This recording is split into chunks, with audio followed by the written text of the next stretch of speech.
안녕하십니까. 토론 배틀TV의 자유영혼 논객 인사드립니다. 제가 기본적으로 진보주의자다 보니 사회는 언제나 타성을 깨고 악습에 저항하여 새로운 모습으로 변모하려는 노력이 있어야 큰 틀에서 발전해 나갈 수 있다고 생각합니다. 우리나라의 정치 시스템 차원에서도 기본적으로 지켜져야 할 보수의 가치를 성실히 챙기고 있음을 전제로 최대한 타성에 얽매여서 구태의연한 패턴이 반복되고 있는 부분은 과감히 버리고 새로운 것을 취하는 것이 큰 틀의 기조가 되어야 우리의 정치 문화도 한 단계 발전할 수 있다고 생각합니다. 일단 거시적인 틀에서는 그러하고요.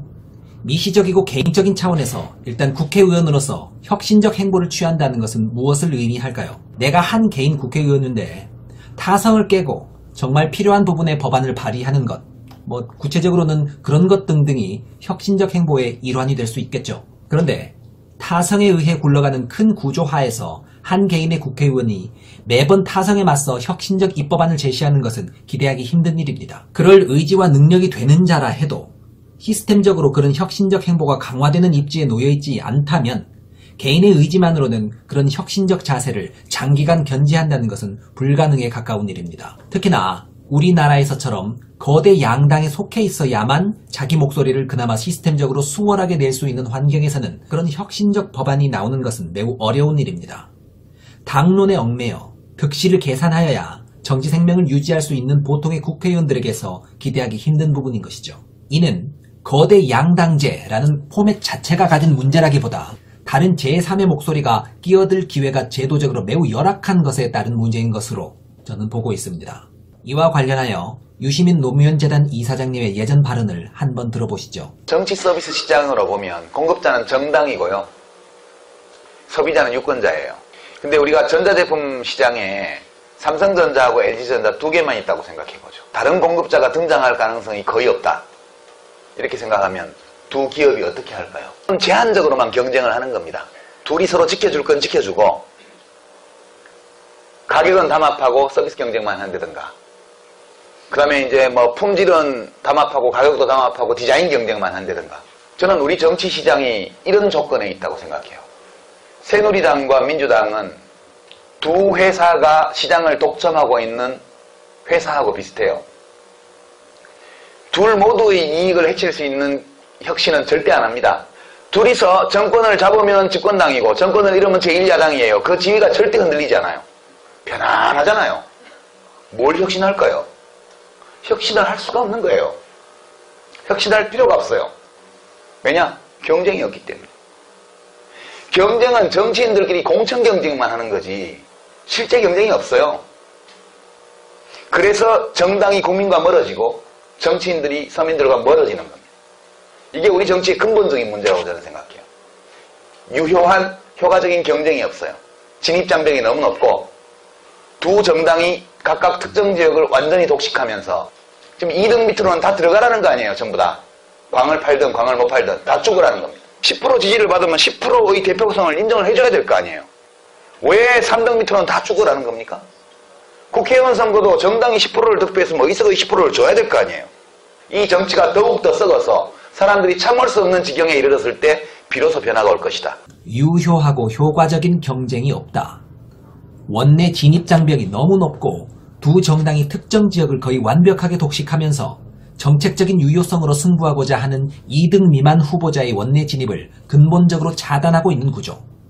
거대 양당에 합류해야지만 그나마 자기 목소리라도 내볼 수 있는 구조. 이런 구조에서는 정치시장이 다양화될 수 없고 혁신과는 거리가 멀어진다는 악순환이 계속된다. 이게 당시 유시민 대표께서 말씀 주셨던 한국 정치의 고질적이고 근본적인 문제점이었는데 개인적으로 매우 동감하고 있습니다. 저는 보수와 진보라는 양날개가 균형을 맞추는 상황에서 거대 보수당, 거대 진보당 이런 식의 큰 양당의 틀이 발생하는 것에 대해서는 크게 부당하다고 느끼지는 않습니다. 진보와 보수를 대표하는 큰 당이 어떻게든 존재할 수밖에 없는 것은 전 세계적으로도 자연스러운 현상이죠. 하지만 우리나라만의 특수성이 있습니다.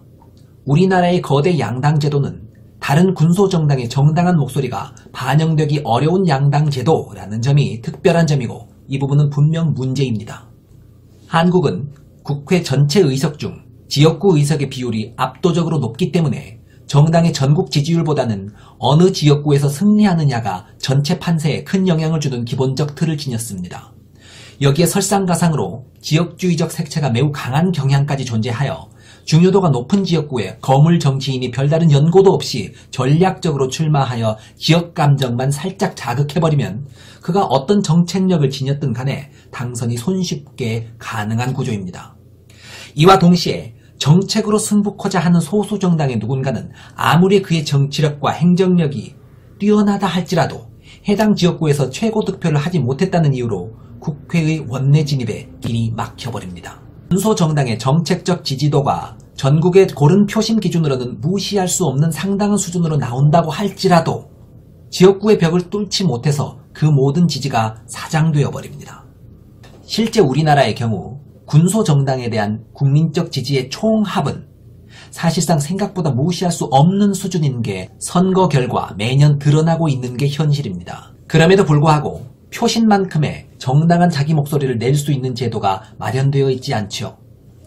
지지하는 정책에 대한 표심이 정당의 의원 확보로 정당하게 이어지지 못하는 표심과 의원 수의 불일치 정도를 두고 표심의 불비례성이라고 정의하는데요. 마침 전 세계 주요 국가들을 대상으로 표심의 불비례성이 어떠한지, 과연 우리나라는 어느 정도 수준에 와 있는지를 나타내는 좋은 자료가 있습니다. 여러 나라의 민주주의와 선거제도를 연구해온 비교정치학계의 석학인 아렌트 레이파르트가 2012년 민주주의의 양식이라는 저서에서 밝힌 내용입니다. 함께 보시죠. 이 표는 표심의 불비례성이 높다, 낮다는 개념을 수치화해 본 것인데요. 불비례성 퍼센트는 실제 의석수로 반영되지 못한 사표의 비중을 수치화해 본 것으로서 높은 수치를 기록할수록 불비례성이 큰 것으로 볼 수 있겠습니다. 일단 조사 국가 중 가장 불비례성이 떨어지는 국가군은 북유럽의 선진국들이고요. 네덜란드, 덴마크, 스웨덴 등이 있죠. 이 국가들은 1%대의 놀라운 비율을 기록하고 있습니다. 표심이 실제 국회 구성과 일치하는 정도가 매우 높은 경우라고 할 수 있겠죠. 반면에 가장 낮은 수치를 기록한 한국은 어떻습니까? 21.97%로 최하위 수준입니다. 북유럽 선진국들보다 20배 가까운 불비례성을 나타내고 있죠. A민주주의 제도라는 게 완벽할 수 없으므로 어느 정도 민의를 반영하지 못하는 부분이 있을 수 있다는 상식은 어느 정도 인정되는 부분입니다. 그런데 그 이해의 공감대를 너무나도 당연한 것으로 두고 그나마 사표를 최소한도로 줄여보자는 노력을 그간 너무 소홀히 했던 부분이 있었다면 그 부분은 분명 문제점으로 지적받아야 할 것입니다. 다른 나라들이 굳건한 양당제의 틀을 유지하면서도 동시에 군소정당의 정당한 목소리도 존중되는 양당제도를 구축할 수 있었던 것은 그냥 노력 없이 얻어진 결과였을까요? 아닙니다. 이것저것 시도해보고 이것저것 구상도 해보고 고민도 해보고 때론 자기 것을 어느 정도 포기해가면서 어렵게 합의를 이룬 결과입니다. 특히나 지역의 대표성을 살리면서도 그리고 양당제의 틀은 그것대로 유지하면서도 동시에 사표를 줄이고 소수정당의 목소리까지 제대로 반영하는 제도로서 독일이 고안해낸 제도는 상반되는 가치를 모두 담아내려는 노력이 엿보이는 대표적인 예라고 할 수 있겠습니다. 이 제도를 통상 독일식 비례대표제 또는 독일식 정당명부제라고 부르며 이게 곧 소위 말하는 연동형 비례대표제입니다. 이 제도는 정당명부식 비례대표제가 지니는 한계와 지역구의 인물선거가 지니는 한계 모두를 아우르며 양쪽의 한계를 모두 보완하였습니다. 절대적 비례대표제에 해당하는 북유럽 선진국들의 정당명부식 비례대표제는 민의를 거의 100%에 가깝게 국회 구성에 담아낸다는 장점을 지닙니다만 의원의 지역 대표성이 너무 없게 되는 부분이 한계로 지적됩니다. 반면에 지역구 중심의 인물선거는 우리나라의 경우에서처럼 지역 대표성은 매우 높은 반면에 유권자 전체의 표심을 심각하게 왜곡해버리는 결정적인 단점을 지닙니다. 따라서 위의 두 가지 제도가 지니는 한계를 모두 고려하여 충분히 지역 대표성을 지니면서도 동시에 이로 인한 사표를 최소화하여 민의를 왜곡 없이 반영할 수 있도록 하는 제도를 고안해낸 것이 바로 독일식 연동형 비례대표제인 것입니다. 한국에서는 소수 진보당을 중심으로 연동형 비례대표제의 도입이 논의된 적이 있었긴 했고 거대 진보당인 민주당에선 2012년 대선 때 문재인 후보가 연동형 비례대표제를 도입하겠다는 선언을 했던 바 있었으나 당내 다수의 찬성으로 이어지지는 못했습니다. 지역주의 기반으로 의석을 유지하는 입장의 의원들이 다수인 상황에서 민주당이나 자유한국당 모두 연동형 비례대표제의 도입에 적극적이기는 힘든 상황이었겠죠. 이런 상황에서 놀랍게도 거대 양당 중 하나가 스스로의 막강한 지위를 일부 내려놓는 이례적인 입장을 내놓았습니다. 군소정당에 소속되어 지역구의 벽을 뚫지 못했더라도 합당한 의석수를 확보할 수 있게 만들어주는 제도에 집권여당인 민주당이 찬성하는 입장을 내놓은 것입니다. 물론 이는 유권자 표심의 가치만을 따진 순수한 의미의 결정이라기보다는 정의당과 정책적인 시너지가 가능하겠다는 나름의 정치 셈법에 의한 결정이었던 것으로 추정되긴 합니다.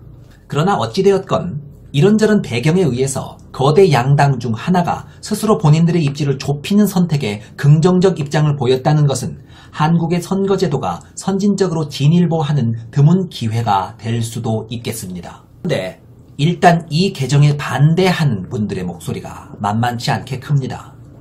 물론 어느 제도나 그렇듯이 무조건 이상적이지만은 않습니다. 보완해야 할 것들은 존재합니다. 첫 번째로 비례대표 순번을 정하는 부분에 있어서는 민의가 크게 작동하지 못한다는 단점이 존재할 수 있습니다. 연동형 비례대표제는 지지하는 정당의 의석수를 민의에 충실하게 맞춰준다는 점에서 장점이 두드러지지만 비례후보 공천명단이 민의에 수렴 없이 짜여져 나오는 경우 민중의 선호도가 떨어지거나 하자가 있는 후보라 해도 당의 지지율에 따라 국회의원이 되는 경우가 발생할 수 있습니다. 따라서 이 부분은 분명히 보완이 필요합니다. 아예 비례 공천의 과정에서도 민의가 최대한 반영될 수 있도록 제도 개선이 필요합니다. 정당이 지 맘대로 비례 공천자 명부를 결정하는 폐쇄형 명부제 방식의 비례대표는 이미 많은 나라에서 비판을 받고 폐지된 상황입니다. 개방형 명부제를 선택하면 될 문제를 가지고 마치 연동형 비례대표제를 선택하면 무조건 민의가 무시된다는 식으로 이 제도를 흑색 선전하는 부분은 명백한 거짓 정보임을 밝혀둡니다. 그리고 초과 의석 문제도 역시 지적됩니다. 이 부분은 국민적 저항에도 부딪히는 부분으로 대부분의 국민들은 국회의원 수가 늘어나는 것을 좋아하지 않는 것으로 조사되고 있습니다. 자유한국당은 국회의원 수 늘어나는 정책을 시행할 것이냐라는 현수막까지 제작하여 반발감을 유도하려고 용을 쓰고 있는 상황입니다. 그런데 이 문제 역시 제도적인 보완으로 해결할 수 있는 문제이고 보완된 제도에 따르자면 결코 국회의원 수가 늘어나지 않습니다. 아마 자유한국당에서는 독일식 비례대표제를 그대로 적용할 경우를 상정하고 초과 의석 문제를 지적한 것 같은데 그 문제를 보완한 우리나라의 연동형 비례대표제는 결코 초과 의석 등의 문제가 발생하지 않습니다. 이번에 안으로 나온 연동형 비례대표제는 득표 배분 그대로 전체를 바로 배분하지 않습니다. 혹시 초과가 생길 수 있으므로 그것의 반만 배분하여 일단 부족하게 의원 수를 배분하고 그래도 부족한 경우엔 나머지를 득표율에 따라 추가적으로 배분하는 식이므로 결코 초과 의석은 발생하지 않습니다. 따라서 초과 의석 문제를 지적하여 국민적인 거부감을 불러일으키겠다는 자유한국당의 시도는 이 제도의 메커니즘을 잘 몰랐거나 아니면 알면서 국민들을 호도하려는 의도로 이루어진 것이라 판단되며 사실과 다름으로 이에 현혹되어선 안 된다고 생각합니다. 결국 핵심적으로 제기되었던 두 가지 단점들은 명백한 보완책이 존재하는 상황입니다. 굳이 단점이 있다면 제대로 단점을 보완하려다 보니 너무 복잡한 제도가 되어버렸다는 점 정도인데 제도가 복잡한 것은 그 제도가 부당하거나 문제가 있다는 근거가 될 수는 없습니다. 복잡한 것 정도는 더 큰 가치인 표심의 성실한 반영을 추구하는 데 있어서는 큰 걸림돌이 되지는 못한다고 생각합니다. 지금까지 한국의 유권자들의 소중한 한 표는 대의민주주의제 국가들 가운데 가장 값어치가 떨어지는 한 표였습니다. 그런데 사표로 인한 민의와의 분리비례성 문제가 심각했던 우리나라가 그간의 불합리한 민의 반영 체제를 혁신적으로 개선할 수 있는 좋은 기회가 열렸습니다. 굳이 거대 양당이 아니더라도 자기만의 색깔을 가진 정당이 지역구의 높은 벽을 뚫지 못한 경우라 해도 총합에서 무시할 수 없는 득표를 이룬다면 거대 양당 사이에서 자기 의석을 차지할 수 있는 길이 제도적으로 열렸습니다. 동시에 지역주의에 막혀서 정책 대결 없이 지역 출신 빨로 원내에 진출했던 구태의연한 패턴에 제동을 걸 수 있는 길이 열렸습니다. 우여곡절 끝에 어렵사리 얻어진 쉽게 찾아온 기회가 아닌 만큼 이번 기회를 잘 살려서 정치제도가 진일보하는 계기로 삼아야 할 것입니다. 제3세력의 견제를 받지 않는 양당제. 유시민 씨의 말씀에서처럼 시장에 단 2가지 상품만 있는 상황과 유사했고 정치 혁신의 장애물이었습니다. 이젠 그 장애를 극복할 기회가 열렸네요. 국민의 지지로만 이어진다면 제3세력이 정당한 견제를 할 수 있도록 제도적으로 뒷받침하는 것이야말로 정치개혁의 시발점이 될 수 있다고 보며 이를 위해 연동형 비례대표제의 도입이 현 시점에서 절실하리라 여겨집니다. 감사합니다.